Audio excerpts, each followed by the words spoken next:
Recording in progress. All right, good morning, everybody.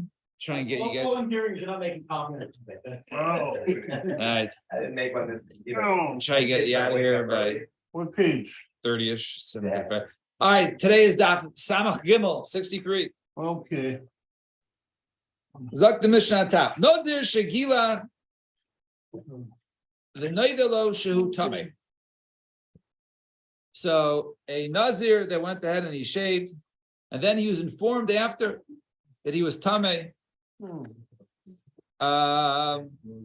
So he shaved on the first day. Now, and then he was informed afterwards they became Tameh during his Nazirus.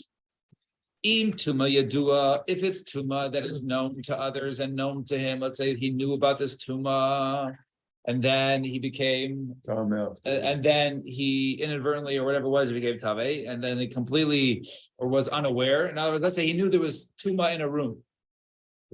And then he knew it on day 5, there was Tuma in a room, and then fine, whatever, he was a Nazir, and then day 7, he walked in that room, and that time he forgot, but he actually knew about it beforehand, right?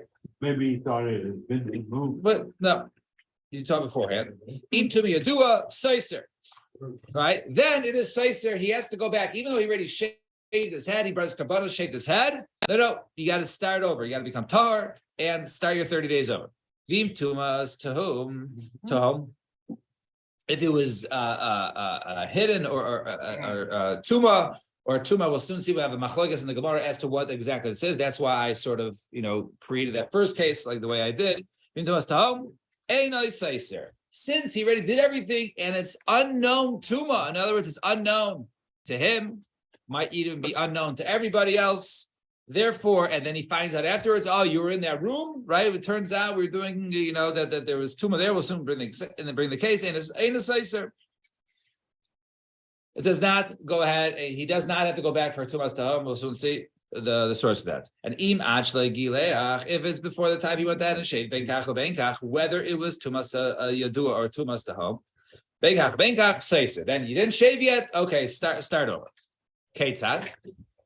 So what's this case here? So Yara Litva B'Mara. Let's say he went there to be Toivel and Ma'ara in a cave, right? Let's say he was Tameh for another reason, and he went to go be Toivel in a mikvah. The Nimtza Meis Saf Al Pi Amara, and there was some flesh floating by the mouth of the cave, and so it was uncertain as to whether he was under the mouth of the cave at the same time as the flesh.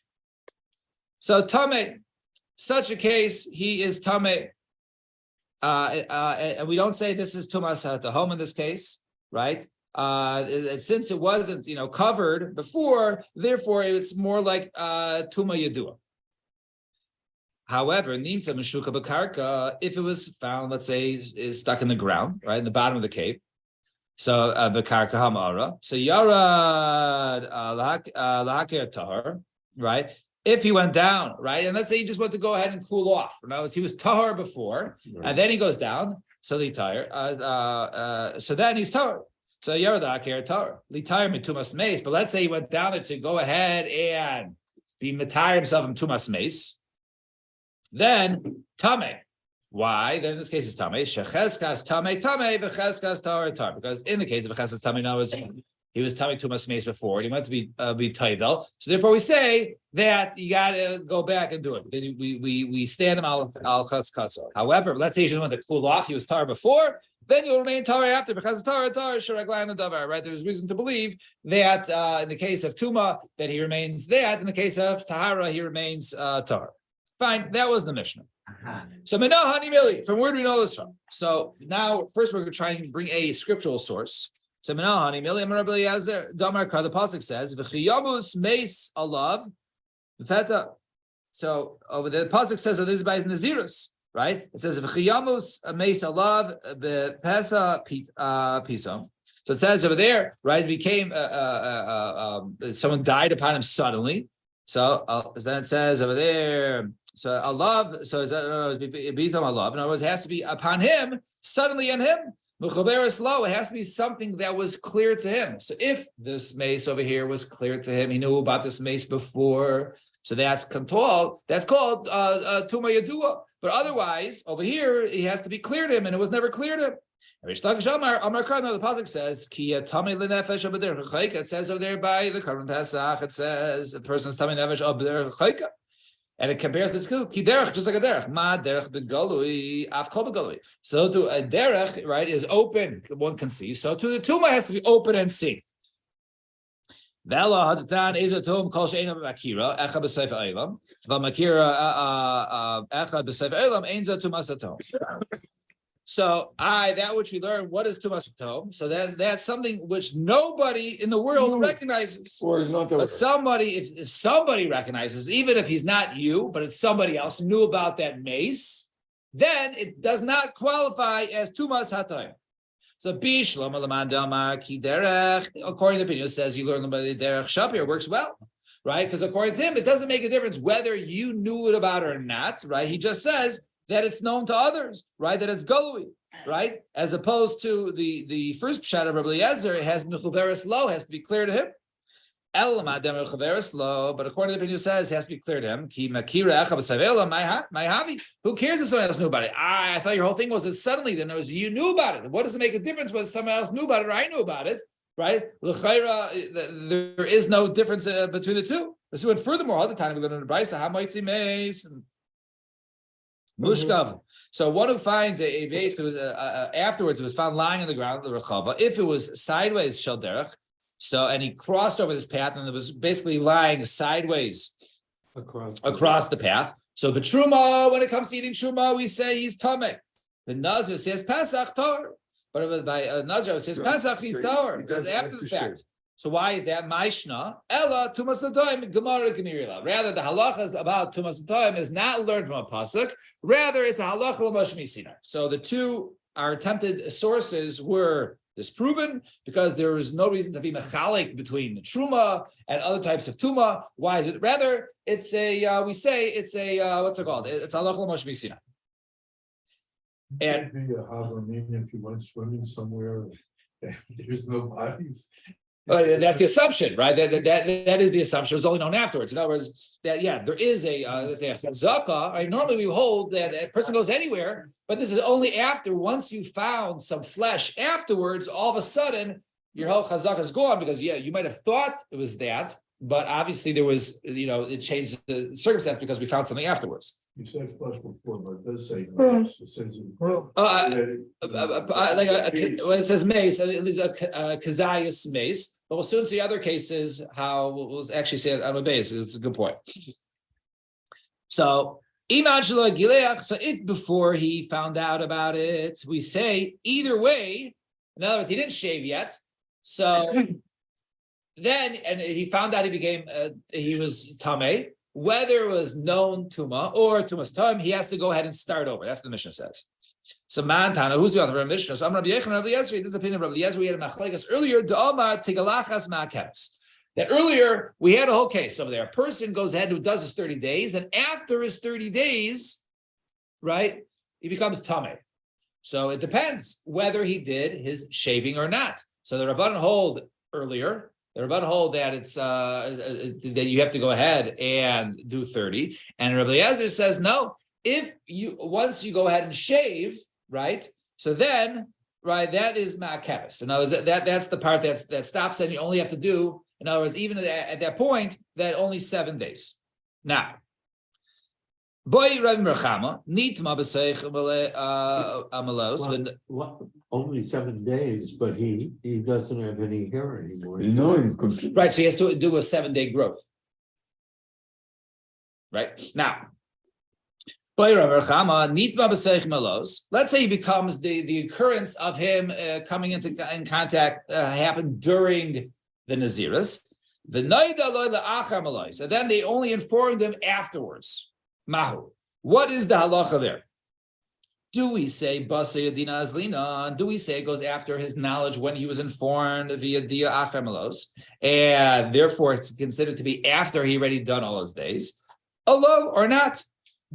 Ulamai, That's up to the right. korbanot. Or not, or so we say no, that even though he was informed afterwards, but it occurred during him, so it's like it happened in the middle, he has to for sure start over. Although or not. Well, my Misa, and also what does it go ahead and After he what was does it shaved. place there? What does he have to start over? So I'm saying, after he shaved, after he gave the korban, that's when he found out. 2 days Right. later. He found out after that, right? But he found out after that he became Tameh during. Right. Right. I'm saying that Yeah. after he mamash was complete. Right, correct. Now, so first of all, Rava doesn't really understand the kasha. Amar Rava, Tashma, come listen. Let's look at our Mishnah. You're jumping the gun, Rabbi Baracham. In other words, what you're asking doesn't really make sense. So let's look at our Mishnah. So im achla gileach, if it's before he went out and shaved benkach or benkach, our Mishnah says seiser. So even if he brought the karbanos, like we said, not according to the Rabbanan, right? And because the Rabbanan hold it once it's 30 days, then you're done. You only have to do 7 days. But he says no. Rabbi Eliezer says shave. So now, im achla gileach benkach benkach seiser. You have to go back and start over if it was before you shaved. Right. Now, hey chidemi, what's the case? You have to go back and shave. So now, if we're talking before he shaved because it happened on day 15, and he found out on day 15, so of course he starts over, right? Of course it says, right? So tzrich l'neimar, you have to say that. Ella le'acham alos, it must be that the tumah we're talking about occurred during the Nazirus. And when does he know about it? He can't know about it during it, because if he knew about it during it, like we just said, it's pashut. Obviously, he found it afterwards, and then so Shravida. We learn from here. That's what our Mishnah is talking about, and that's the case where it says that it would be in this case benkach ubenkach seiser. He has to go back. So even if he was informed afterwards, since the tumah occurred during, you got to start over. And still a question is raised: does it knock down everything? A yeshiva seiser, or maybe you only need 7 days. Since I already did 30 days, and I only found it afterwards. Maybe that which we say is seiser, and I was okay. You know what? Your kabbalah wasn't good. You got to do it again, but you don't have to do your naziris again. Just do your 7 days. Shave your head again, and then bring your kabbalas, or bring your kabbalas and shave your head. So laman, if it's according to the Rabbanan, Pshita the Kula seiser, they hold it. Of course, it's seiser everything, because they hold even if the tumah occurs afterwards, you got to do another 30 days. No, let's say on day 31, before you brought your kabbanas, you have to start over your nazirus. Certainly, in this case, if the tumah happened during it and before he shaved, right? So obviously, Zav'i Rabbi Eliezer, and if it's Rabbi Eliezer, kol echad as kol acher mala shiva seiser, right? And everything afterwards, right? It only knocks off 7. It was once you put in your 30 and any sort of tumah come afterwards, then it's only 7 days. So maybe you could say, maybe that which should be only have to redo 7 days is if you come tell me afterwards. Right? And this occurred before, so maybe it needs 30 days. Or maybe over here it's different, because maybe that, yes, the tumah did occur during, but you only knew afterwards. But the truth is, if you look at the Mishnah, you're going to answer that. The Ketani, ben kachu, ben kach seiser. It says either way, your seiser knows the same way. The like and there's no machlekes. When benkach or benkach, you also learn the ways that whether or not that you knew, right? That in other words, that even if it if it occurred after and he found out, or if it occurred before and he found out, either way, that which we say is seiser, it's only seiser 7 days according to Rabbi Eliezer. Because anything, if you do the 30 days, even though he was informed afterwards, nevertheless, benkach or benkach seiser, it's the same type of stira. It doesn't say one way is if you found out, right? In other words, if you became tamei afterwards, then you only need 7. If you became tamei during and you found out afterwards, you need 30. It doesn't say that, right? It just says seiser, benkach, benkach seiser. So therefore, it's the same case. They don't differentiate this, between 2 cases, and therefore, seiser. Since in the other case, if he becomes tamei afterwards, then he needs to only wait 7 days. So over here, if he became tamei during but only found out afterwards, also only wait 7 days and then bring his kabbalas. Fine. Tana Rabbanan.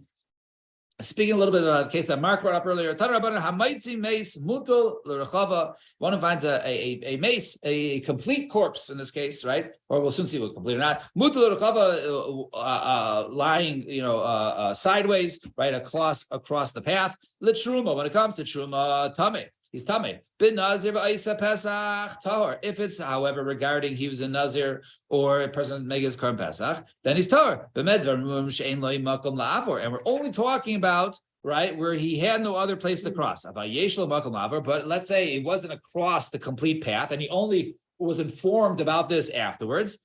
Even for Truma Star. And only when when he found it complete. But if it was broken or separated by different body parts, even if it was the body parts were strewn across the entire width of the path. In other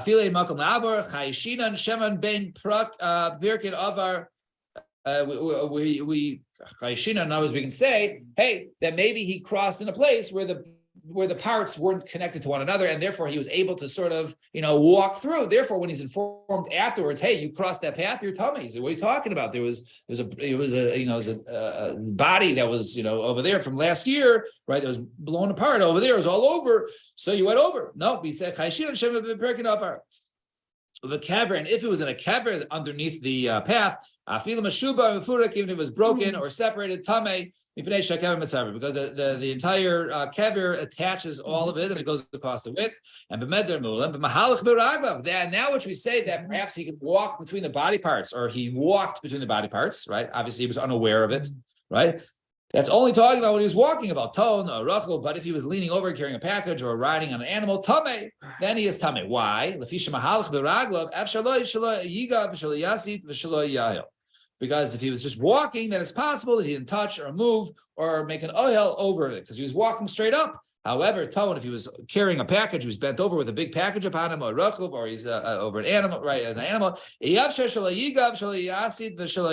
impossible for him that he didn't touch or move around or make an ohel over it. And we're only talking about tumas, about tuma yedua, but if it was tuma then all three of them, if it was known by other people, then all three cases, in other words, even not only truma, but even nazir and karim pesach would be tummy. Only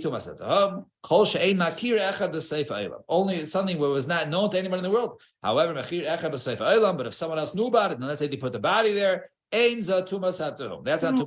Tumas hatum is more somebody died, right? And just and they dropped there, and then they were ultimately dirt covered them up, and only realized they were digging and they found the bones later on. Hareza tumas hatum, and b'yamim. Excuse me. I said that. And haya tamim b'tefen, but Sarah is if a person, let's say the body was buried, let's say it was straw or rocks. Hare, and it wasn't buried by a person. Obviously, the person just died there and then it was covered with it. That is considered to be tumas hatahom. However, but let's say it was in water, right, or darkness, or in the cracks and boulders. That's not tumas hatahom because that perhaps could have been seen by others. And that the halachas of tumas hatahom are only said by tumas meis, not by, let's say, sheretz or other types of tumah. And real quick, Ketzad, we have time. Okay, time. So Ketzad, so what's the case? The Yared, he goes down into a cave, and there's some floating mace. I think it was a lashon, right, of our Mishnah, right? It says v'nimtza mace safa pimara. So safa. However, something floating is not matame. Let's say when it comes to sheretz. Now, if it's a sheretz, the tani within a brisa, suffik tuma tsafa. If a tuma was floating, bein the kalim, whether it was floating kalim in a large utensil or in a utensil, bein the karka or on the ground, tahira, right? Or it was the water on the ground, right? Then it's tahara. Rabbi Shimon Aimer bekalim tameya. If it was in the kalim tameya, only bekarka is tahara. Only bekarka is tahara. Why is that? My time. What's the distinction? So that remember the Tanna Kama says both cases are tahara. So my time the Tanna Kama. I'm going to be avdumi. See if it says bechol hasheretz, right? Anything that swarms, right? Anything that swarms. So kol makom shu sharetz, any area. I uksiv al aretz, but it says on the ground. So which one is it, on the ground or not? Haketzad vaday mago tame. If he definitely touched it, then it could be anywhere you touch a sheretz, whether if it was floating on the water and you touched it, or it was in the air and you touched it, someone threw a dead sheretz and you touched it in the air, all these cases, if vade mago tame. However, suffix mago, if it's only a suffix as to whether he touched it or not, then he's tar. And Rabbi Shimon is my time. What was the reason for his chiluk? So Amar Ula, the pasuk says ksiv achmain. So the pasuk over there says achmain abor mikva mayim yatar v'nagem nivleisam yitame. Right, in the spring or a body of water on the ground, right? Then it was tahor, but if he touched it nivleisam yitame. So ksiv achmain in the spring ksiv yitama. Right, then it says over there he will be tame. So haketa, which one is it? So tzafa b'kelim tame. No, it's if it's in a kelim. And then it's tummy. And if it's floating in there, then it's tummy. However, bakarka, but when it's on the ground, that's when the case is tar, because that's achma'ayin. In the spring, we say it's tar. So if it's floating in the spring, it's tar. But if it's on the ground, then it is tummy. All right, we'll stop here. Shkoyach, everybody. So tomorrow, Mitzvah Hashem, we will continue from here. Everyone have a